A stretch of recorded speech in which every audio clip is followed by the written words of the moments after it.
মাননীয় সংসদ সদস্য আনিসুর রহমানের প্রশ্নটি আমার কাছে সঠিকভাবে বোধগম্য হয়নি, তবে সঠিকভাবে আমার কাছে বোধগম্য হয়নি উনি কি বোঝাতে চেয়েছেন। তবে ওনার প্রশ্নের উত্তরের একটি অংশ হিসাবে এবং একইভাবে মীর কাশেম উনি আমাদের সংসদ সদস্য মিরপুরের, ওনারও প্রশ্নের উত্তর হিসাবে আমি এতটুকু বলতে পারি, মাননীয় স্পিকার, কয়েকদিন আগে আপনার নেতৃত্বে আমরা কিভাবে এই সংসদ সেশনটা চলবে সেই বিষয়ে যে আমাদের কমিটিটা আছে সেই কমিটির মিটিংয়ে বসেছিলাম। সেখানে মাননীয় বিরোধী দলীয় নেতাও ছিলেন। উনি একটি বিষয় উল্লেখ করেছিলেন যে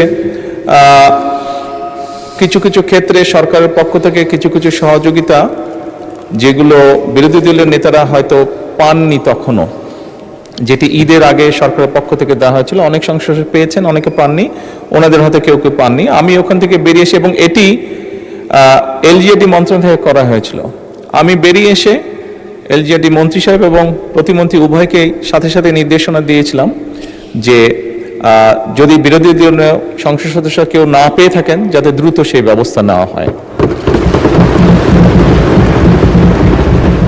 মাননীয় স্পিকার, এটা দিয়ে আমি এটাই বোঝাতে চাইছি যে বর্তমান সরকার দেশের সম উন্নয়নে বিশ্বাস করে এবং আমরা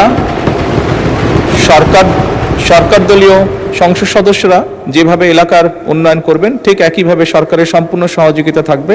বিরোধী দলীয় সদস্যবৃন্দ যারা আছে তাদের এলাকাও আমরা সমানভাবে কাজ করার চেষ্টা করব।